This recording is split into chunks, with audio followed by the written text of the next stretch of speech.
Before the world had a formation, there was an iron mountain named Northwraith in the center of the whole of the lands and seas.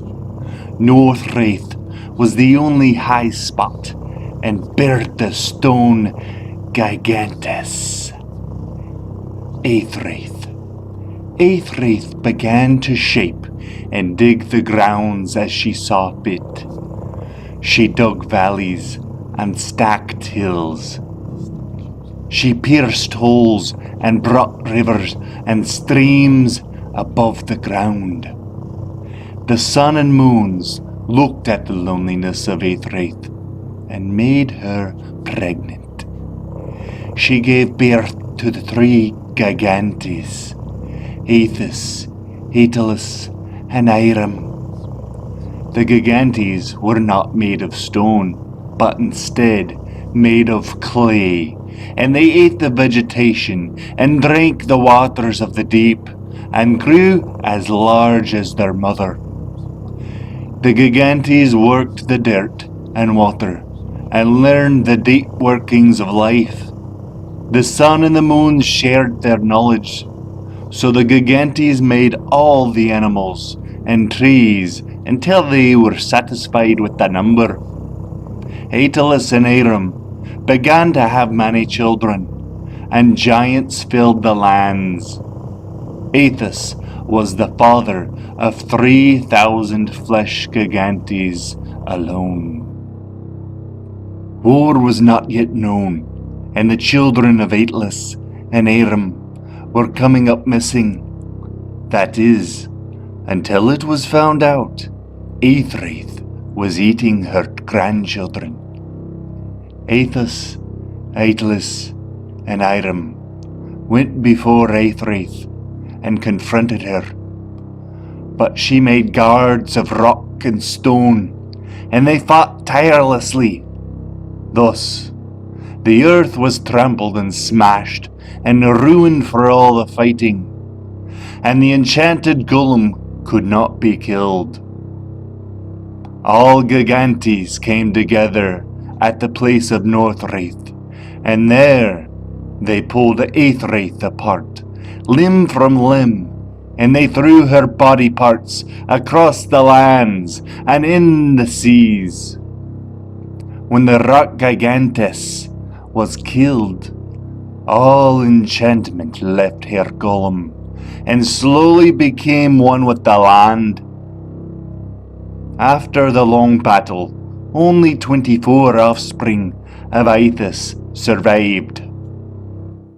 The 27 Gigantes built themselves a great city at the top of Northwraith to rule over the entirety of the world.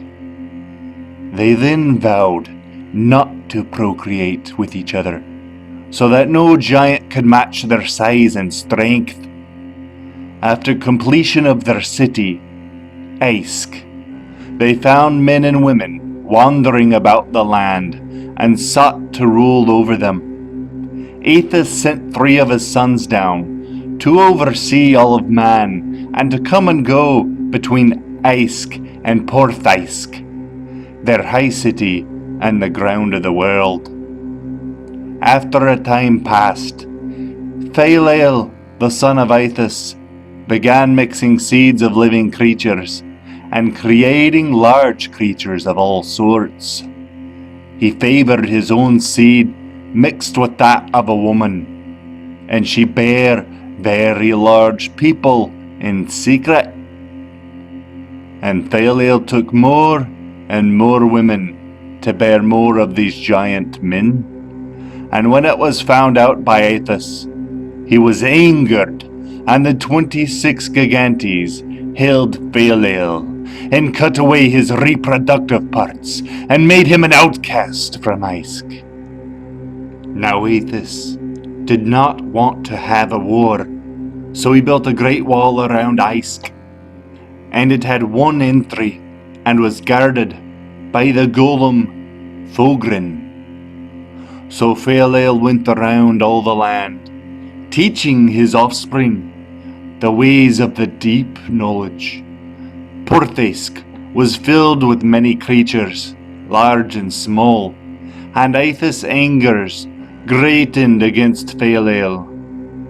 Aethys meant to rule over all of Porthais, but his son Faelael was giving away all the deep secrets and was afraid to be killed. Since Aethys hated war, he looked away from the ground and all the doings of Faelael, until the 24 Gigantes came to him and told him that Faelael was gathering a vast army near the base of Aesk. So the Gigantes built a great prison deep underground to hold Faelael and all his offspring. As the Gigantes were finishing the prison, Faelael arrived with his immense army and overpowered all 26 Gigantes and locked them away, and Faelael made a river run through it so that they would stay alive in that prison. Faelael then buried the prison and destroyed the key. Then he tried to enter the city of Aesk, but Fogren, the golem, couldn't be defeated or moved until its enchantment ended with the death of the other Gigantes, for they and their lives held the power of the golem in their own lives. So Faelael left the Gigantes, imprisoned, and went on to rule all of Porthaisk. Great quakes rumbled the ground, for the imprisoned beat on the walls, trying to break free. The sun and moons became sad for the trapped Gigantes, and they lowered the sky, and the sun's heat scorched the lands, and the 2 moons froze the land where the sun did not touch.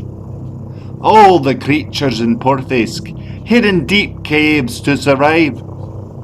But Faelael could find no place big enough, not even for him to hide, and he finally died of hunger and heat and loneliness.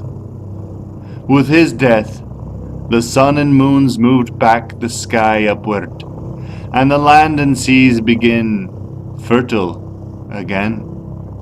Only the smaller creatures survived, and the giant men, offspring of Faelael, began to rule over Porthaisk and lived how they saw fit.